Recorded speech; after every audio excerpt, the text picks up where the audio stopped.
Warning. Pregnant women, the elderly, and children under 16 should avoid prolonged exposure to Dirt Diggler. Dirt Diggler may suddenly accelerate to dangerous speeds. Dirt Diggler has high gluten content and is not kosher, halal, or vegan safe. Do not ingest Dirt Diggler, as Dirt Diggler is for external use only. Discontinue listening to Dirt Diggler if any of the following occurs: itching, vertigo, dizziness, discoloration of urine, tingling in extremities, loss of balance or coordination, slurred speech, temporary blindness, profuse sweating, heart palpitations, increased use of profanity. If listening to Dirt Diggler gives you an erection lasting longer than 4 hours, you're welcome. Listening to Dirt Diggler may lead to unplanned pregnancies. If Dirt Diggler begins to smoke, get away immediately. Seek shelter and cover head. Dirt Diggler may stick to certain types of skin. When not in use, Dirt Diggler should be returned to a special container and kept under refrigeration. The ingredients of Dirt Diggler include, but are not limited to, a glowing substance which fell to the earth, presumably from outer space, and bad memories. Do not taunt Dirt Diggler. Dirt Diggler does not come with a lifetime guarantee. Dirt Diggler, enjoy the show. Extra heat.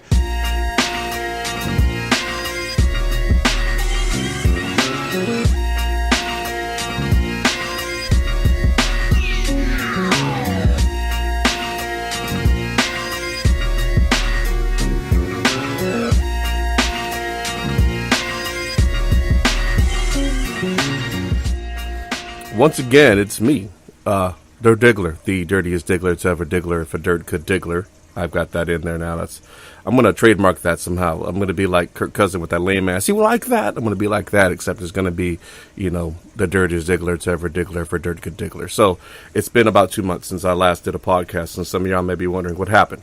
All right, and some of y'all know, but let me just go over what happened. So 4th of July weekend comes, and I get all my recording gear, and I get it set up, and I'm like super excited. I'm like, hell yeah, I'm gonna come in here, and I'm gonna start recording some legitimate sounding stuff, right? And then like shortly thereafter, we got a email saying that we had to move. The owners of the property that we had been living in for about 2 years decided to return from overseas, and they wanted their house back. And while I may have felt like it could have been done a lot better with some coordination, that's not what happened. So you take all your energy and you put it into moving. You got the family, you got to move. And so first thing you got to do is find a place. So, you're taking off work early to go find a place because it's at the peak of moving season. So everyone else is moving at the same time.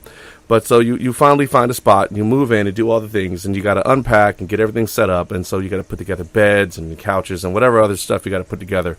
And so all those things have to happen. Then after all of that, you have to have the energy to sit down and do a proper show, right? Because let's be real, that's a pretty stressful endeavor. If anyone's ever moved, that sucks by itself. When you got to move your family, it's like a whole new level of sucking because, new schools, new friends, new everything. But we got a nice little spot, and I was able to finally get the studio put together, and so here I am. So, hey, it's time to pick up where I left off, right? So I was doing the Why Your Division Sucks series, and I'm still doing that, right? So the last one I did was the NFC East, which is my division, right? I'm an Eagles fan, and that was my division, right? And I put a lot of time and effort into that one. I thought it came out pretty good, right? So now we're going to go into the NFC North, which is not my division, and for all intents and purposes, it's a garbage division. I mean, you have like one team that has been historically great, and then you have 3 other teams which have been the opposite. Right, you have that Green Bay, which has been like Green Bay is the most dominant franchise in that division by far. Right, Green Bay's not going anywhere. Chicago had that one time it was good in the 80s, and they really haven't done much since. And the other 2 teams, I mean, one of them's never even been to the Super Bowl. Well, we're going to get into that, right? So here's why the NFC North as a whole sucks. The NFC North sucks because it's just a boring division. Like, it's really just a boring division. The teams are garbage, with the exception of Green Bay. The teams are all garbage.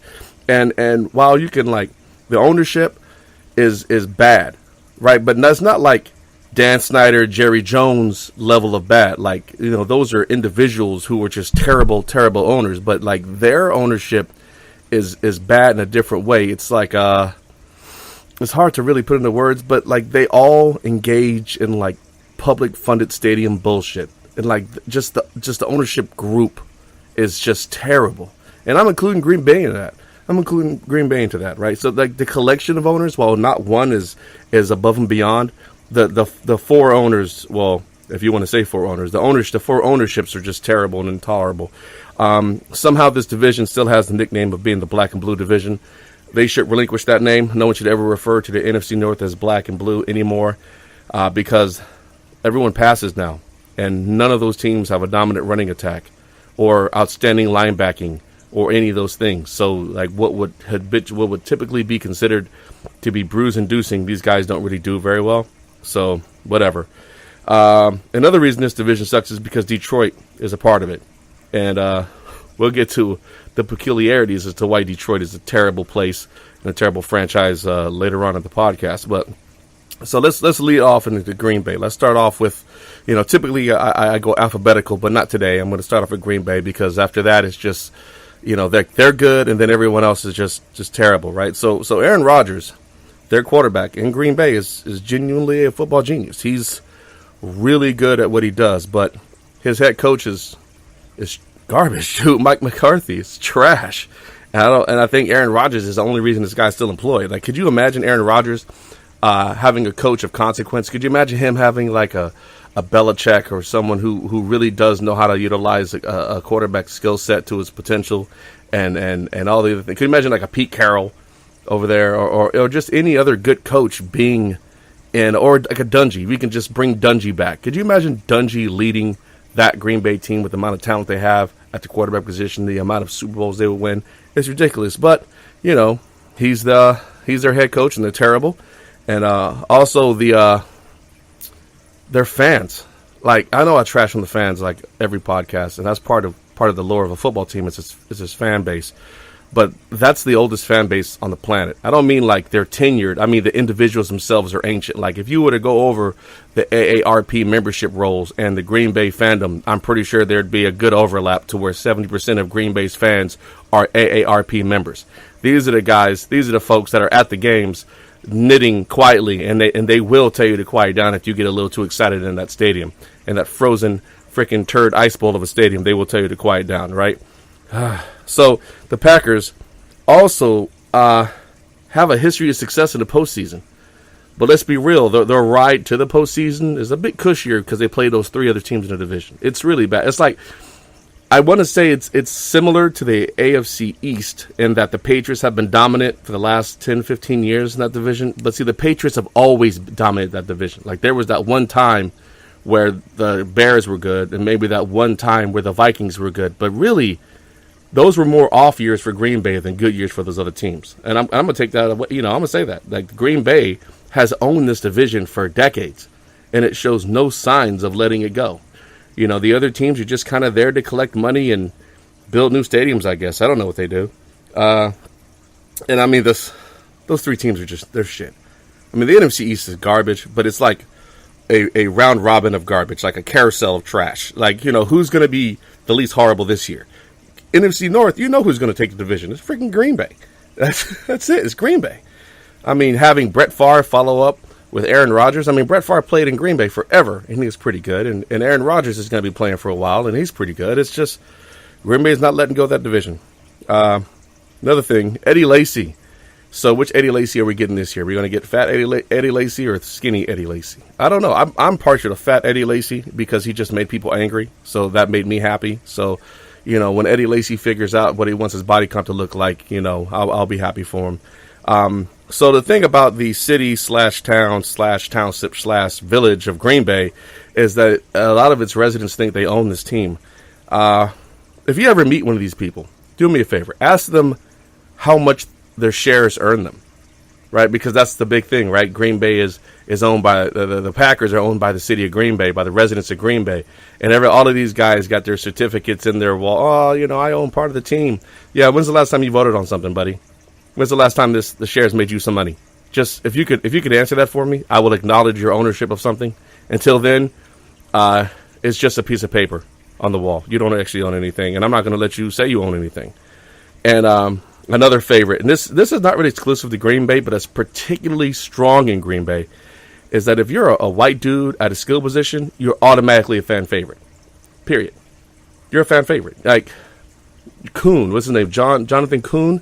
I mean, that guy, every time he touches the ball, you hear the crowd light up. But he doesn't, like, 2-yard carry, and we got to hear Kuhn for freaking 20 minutes. But you have guys like Donald Driver catching touchdowns, and they don't freaking want to say shit. But whatever, that is just what it is when you live in frigid fucking isolated as Green Bay, Wisconsin, which is known for its ice and cheese, I guess. So moving on to the Bears. The Bears still got smoking Jay Cutler as your quarterback.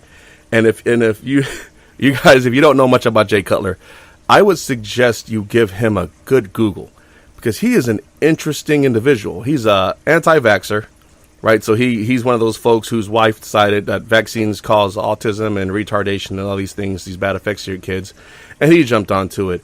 And he's just a mouthpiece for that. But whatever, right? His whole demeanor, his whole shtick is that he doesn't care, right? This is, at one point, he was the highest paid player in football, and he honestly didn't care about performance. Throw a pick, don't care. Throw a touchdown, don't care. Like, Jay Cutler is just there. And for all his alleged talents and skills, he just, if he's not being petulant and unlikable, he just is just detached and doesn't care, and it drives people crazy. But he's still employed and still getting a whole lot of money, and he's still not winning anything. So Chicago, good luck with that Jay Cutler character, with him trying to care, maybe not care. I don't know, but I don't see how he's still your quarterback. I mean, you guys rotate in. They rotate in skill position after skill position to try to make this guy happy, to try to make him, produce, and he simply doesn't. He goes to do something as routine as a quarterback slide, he breaks his thumb and he's done, or he simply just throws 5 or 6 picks, but doesn't matter. He doesn't care. As long as you don't get your kid the vaccine, he's happy, I guess. So beyond Cutler, I really don't know who's on this team. Like, I want to say Martavius Bennett might have been on this team, but he's not. Right? Matt Fort was there, but he's not. Urlacher played a while back. He's gone. So really, and then Brandon Marshall played here for a couple years, and he's gone. But I couldn't tell you who's on their roster right now. I don't know. Like, their roster is totally indescript. It's odd that there's a team that the only player I can name is just like that one guy, and it's not for good reasons. Jay Cutler is that guy, and the Bears are that team. They are just a pathetic, boring team at this point in a pathetic, boring division that's going to be dominated by Green Bay until the freaking sun burns out. And that's it. Like, they're just another team that's going to donate 2 wins to Green Bay. Hooray for them. And the city itself, right? So, for those of you who are new to sports, Chicago had a really, really good basketball team a while back, and they built statues to a particular player and all these other things. But you know what? Chicago's still very much a football town. Even though it hasn't really won anything in football since the 80s, it's still very much a football town, which is crazy because you would think with the obscene amount of championships brought to that city by the Michael Jordan-led Chicago Bulls that they might be a little more passionate about basketball. But they're not. They don't care. They're a football town. And you know what? They get to choose to be a football town. But in being a football town, they're stuck in a time warp, and they're like stuck in 1985. So that's always fun to deal with. Whatever. Chicago, your pizza is a casserole. It's not a pizza. Your hot dog is an abomination. Your football team sucks, and so do you. So, moving on to the Vikings, right? Minnesota Vikings. Teddy Bridgewater. He looks like a nice guy, like a respectable human being, like someone who would dress appropriately for whatever affair he's going to. He would know which fork to use and all the other things. But he's got the arm of one of my children. Actually, I'm going to take that back. I'm pretty sure my oldest daughter can outthrow Teddy Bridgewater because she's a stud. But he's got, like, no arm strength. And he really, really doesn't take much to take out. I mean, this guy, if he's not going to be the latest victim to CTE, I don't know who is. He gets concussed at least once a season.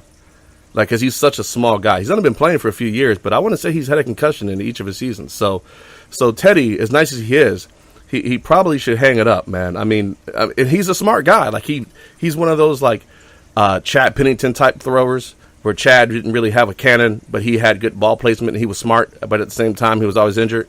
Like, so Teddy Bridgewater is like Chad Pennington 2.0, but black. So anything he does is going to be inherently more inflammatory to his fan base because Minnesota. So whatever. But you also have Adrian Peterson, who arguably, and it's not much of an argument, but arguably, you could say that he's the greatest runner of this generation. Now, there have been some other good running backs that come through. That's why I say it's not much of an argument. I mean, he's been a monster with the ball in his hands, but he's been a monster off the field as well. For those of you who are not aware of how terrible Adrian Peterson is, all right, so everybody knows that he like sliced one of his kids' nut sacks open, giving him a beating with a switch. All right, so some people were like, all right, well, that's just how we do it down in Texas, whatever. you slice your kid's nutsack open. That's a problem. But beyond that, let's look at some of the other things that he's done. He's used charity funds because he has a charity. He's used money raised by his charity to throw multiple orgies in hotels. So that's always nice. So if you thought you were giving to cancer or childhood obesity or something, you really weren't. You were just donating to the Adrian Peterson Wild Sex Fund, which, it's always nice to know where your dollars go, I suppose. Wow. But, hey, in defense of Adrian Peterson, he's got a really nice smile, and they seem to love that in Minnesota. So he can get away with almost anything, but not Bridgewater, not yet. Not yet. Has anyone, if you've seen the design for their stadium, apparently Minnesota's was able to, the Vikings were able to bilk the public for a whole bunch of millions of dollars to build this new stadium, right? Because their stadium was falling apart and all these other things, right? So, and it's a nice looking stadium, I'm not going to lie. It's got a lot of glass. And in being so much glass and being so big, this thing's going to wipe out entire populations of birds, right? So has anyone ever seen a bird fly into a glass window and be like, wow? Well, imagine that happening thousands and thousands of times throughout the course of a migratory season, right? I mean, you might be thinking, who cares about birds? Well, birds, they play a part. So when you start losing all of them because you built a big ass glass structure in the middle of where they would be, you're going to have to deal with that. So yeah, all the nature folks are really complaining, saying that the stadium's going to completely wipe out bird populations. And I want to see how all that plays out. I think it's going to be interesting. I'm calling 50% within 3 years that the birds in the area are going to be totally gone. We'll see. And also, Todd Bowles is their head coach down there, and he seems also like a very nice guy, which will make his inevitable firing that much more painful for folks who enjoy the presence of a nice guy on the sideline. He's going to get fired because they're going to suck because, Green Bay's right there, and they're going to lose to Green Bay and miss the playoffs so year after year. And they're going to fire him, but it is what it is. Actually, not Todd Bowles. It's not Todd Bowles. Todd Bowles is in New York. It's Leslie Frazier, I think. I don't know. Who cares? Either way, Minnesota sucks. That's how bad they suck. And then the Lions.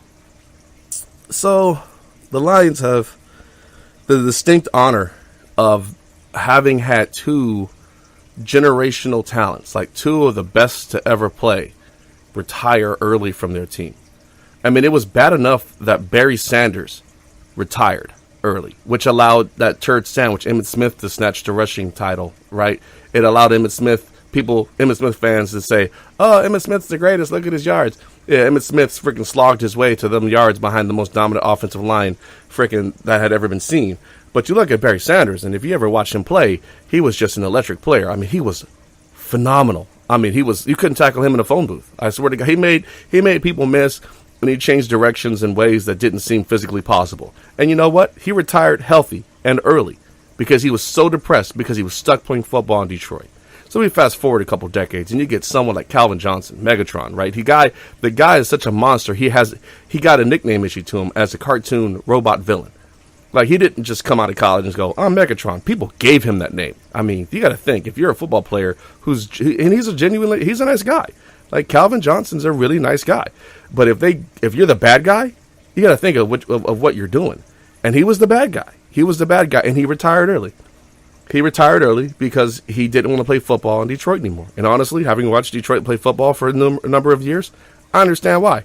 It was like, hey, where's the ball going? Probably Calvin Johnson. Yeah, no shit. It's going to Calvin Johnson. So Calvin Johnson gets banged up. Calvin Johnson's freaking losing all the time. Calvin Johnson was part of that 0-16 season. So when this guy, goes to the Hall of Fame, that's going to be on the ledger that he was part of a winless season. Holy crap.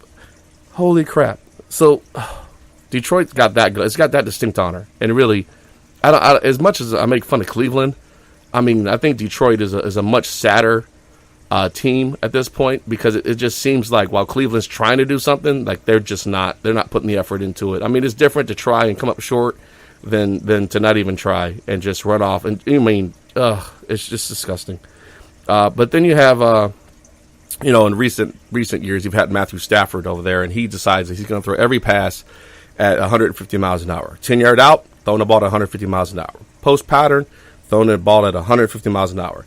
Screen, throwing the ball 150 miles an hour, which makes the interceptions that much more glorious as well. But apparently he's convinced someone that that's how you need to be successful, and he's managed to stay employed on this team. He's also getting paid very handsomely, which, doesn't make any sense because he hasn't won anything ever. But there's Matthew Stafford, always one or two pieces away from the playoffs, whatever. The defense they had, though, right? So they had Jim Schwartz as their head coach a while back, and they built a hell of a defense, right? You had Ndamukong Suh on there, you had some stellar linebackers, you had a solid secondary. It wasn't like top flight, but it was pretty good. It was imposing. And then Schwartz left, and Suh went to free agency and got paid in Miami, where he's actually doing good things. And then all these other things happen, and they have got really no one on their defense now. It's really no point to mention their defense. Their defense is no longer their strength, and somehow they convince themselves they're going to be better on offense without Megatron. So you can look for Detroit to be a total doormat this year, as they are every year, and to donate 2 spectacular wins to the city of Green Bay. So that's always nice, right? So it's like, it's how can you out Cleveland? I mean, did anyone see that play last year where they were playing Green Bay? I think it was in Detroit. Yeah, in Detroit. And it was like a phantom face mask call that gave Green Bay the ball with an opportunity to score. It was an untimed down, and Aaron Rodgers runs around, and some other madness happens, and he just chucks the ball into the end zone, and the Green Bay receiver comes down with it. You would have thought the coach would have said, who we should get out there is that Calvin Johnson guy. He's pretty tall and good. We could stick him in the end zone, and he could be part of our prevent defense, whatever the hell that means. And they could have won that game. But no, because they're Detroit, they didn't do that. And they lost the game on a road call with all kinds of other madness because Detroit. Whatever.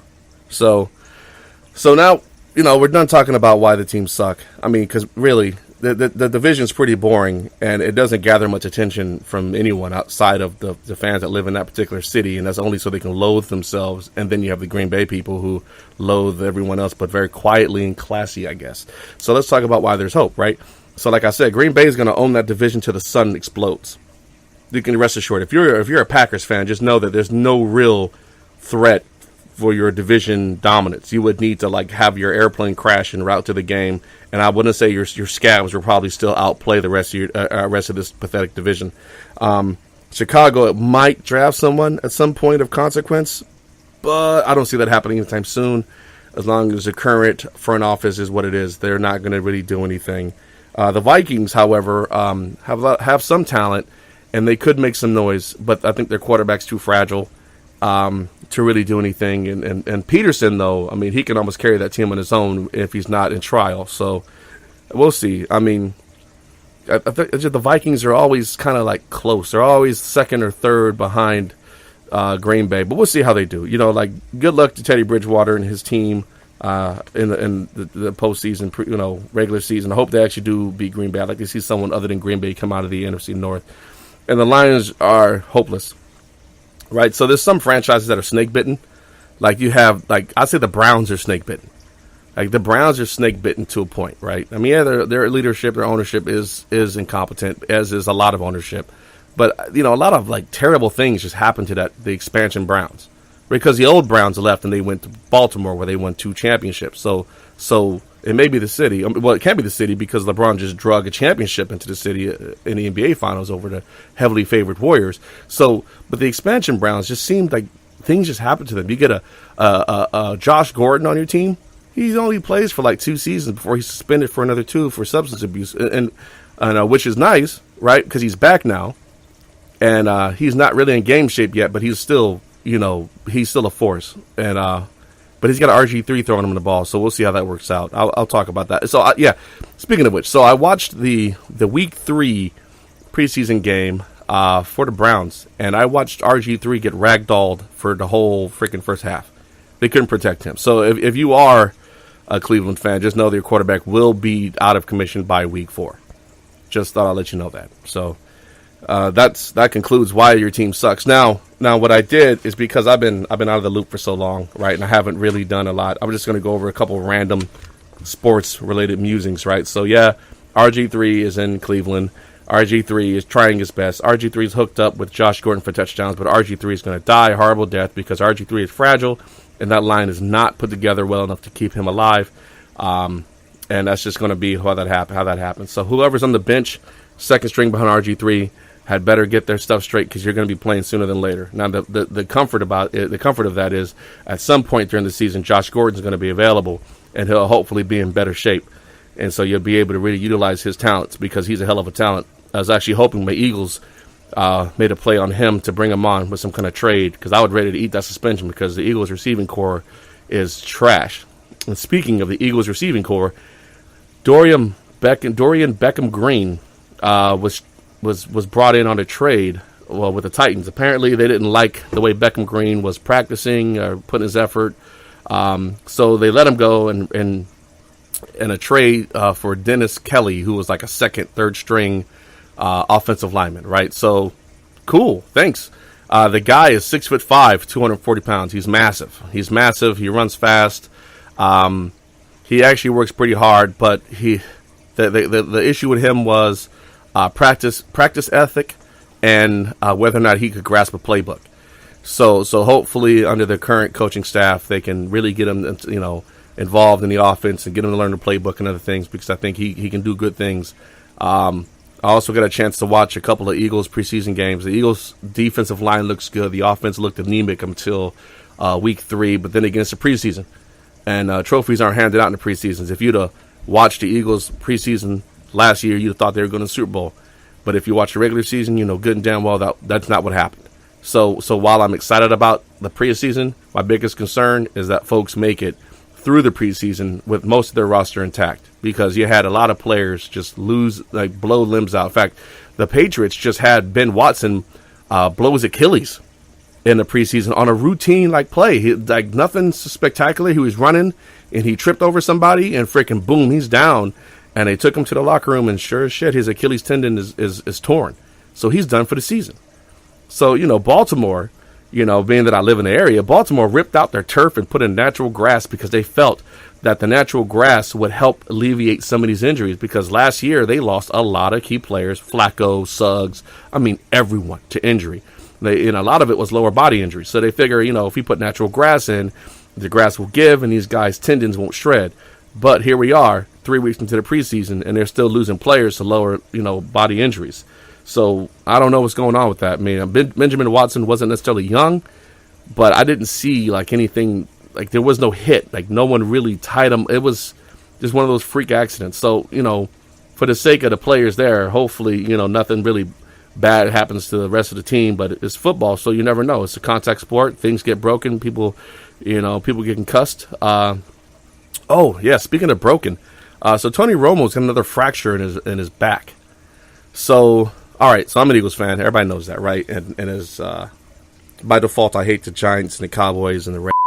Oh no, I'm sorry, the Washington Professional Football Team, and I hate those teams with a passion, and I wish nothing but ill upon them. But really, Tony Romo got hit one time by Seahawk defender Cliff Averill, I think, hit him, and he had a fracture in his back. He just came off of back surgery, which was followed up by his collarbone being repaired. So Tony Romo is 36. I think it's time for him to walk away. He's been through a few back surgeries. He's had his shoulder worked on, his arm, his collarbone, whatever. It's time to walk away, Tony. You're gonna die. The Cowboys are gonna kill you. You need to walk away while you can still walk. For all the guts and glory of playing football, these guys later on in life when they're hitting their 50s, a lot of them have regrets about what they pushed themselves through for the sake of the game. You got that body for the rest of your life, no matter what you do to it now. You might want to hang it up, Tony. Listen, it's just a fan of the game. Just walk away. This is not worth your quality of life going on. Hang it up. They got Dak Prescott in there now, and throw him to the wolves. His body is young; he might be able to take it, but you're done. So. Yeah, it's unfortunate to see Romo continue to go through injuries, but it is what it is, and he's got to make the decision for himself and be smart and realize that Jerry Jones really just wants to win, and he'll have to figure out how to do it without his undrafted quarterback savior. Yeah, it is what it is. But really, other than that, there's not a whole lot. The Olympics came and went in Rio. Surprisingly, no one got Zika, apparently, according to the World Health Organization. We'll see how that goes as months go on. America had a bunch of medals, the highest medal count, of course. It was a weird games. The opening ceremony was cool. The closing ceremony was cool. I didn't really watch a lot of it. Football camp came and went. Most of the players survived on most teams. And we're 3 weeks into the preseason. Week 3 will wrap up, I want to say today. And then next week is going to be just a bunch of scrubs fighting for roster spots. Good luck to them. Baseball is still going, and I still don't care. That's, whatever. Hockey's not in season yet. It's just, right now, it's just football. And I'm cool with that. I'm cool with just football. Just football is easy. I can do just football. So, for right now, we're going to talk about just football. So, so that wraps it up for today. So next week, we're going to be talking about why the NFC South sucks. So, the Tampa Bay Buccaneers, the Falcons, the Saints, and, oh my God, who's that other team down there? Hold on, wait, hold on. South. NFC South. Tampa, right? There's Tampa. There's New Orleans. There's the Buccaneers and the Falcons. Did I say Falcons twice? What is it? Tampa, New Orleans, Carolina. Jesus Christ. Wow. The Panthers. The Super Bowl runner-ups is who I forgot. I should be ashamed of myself, but I'm not. Because F that team. Even though I like Cam Newton. Just because he pisses people off. So, hey. We're going to be talking about the Panthers, the Saints, the Buccaneers, and the mother losers. Not in the Falcons in the NFC South for next week's podcast. Hopefully I put one out next week. But I'm still not quite sure how the schedule is going to work. Maybe I'll do one Saturday. Maybe I'll do one Sunday. Maybe I'll do one a week after that. Either way, hey, look, the show's going to go on, ladies and germs. The show's going to go on. So, hey, this Dirt Diggler. It's been real. It's been fun. And it's been real fun. So y'all drive safely and have a beautiful day. Oh, send me your hate mail. I still want hate mail. Diggler2823 at gmail.com. Send me your hate mail. I've only received a little bit. I think there's more hate out there. So share your hate mail with me so I can incorporate it into the show. But like I was saying, hey, it's been fun. It's been real fun. I'll talk to y'all later. Dirt Diggler out.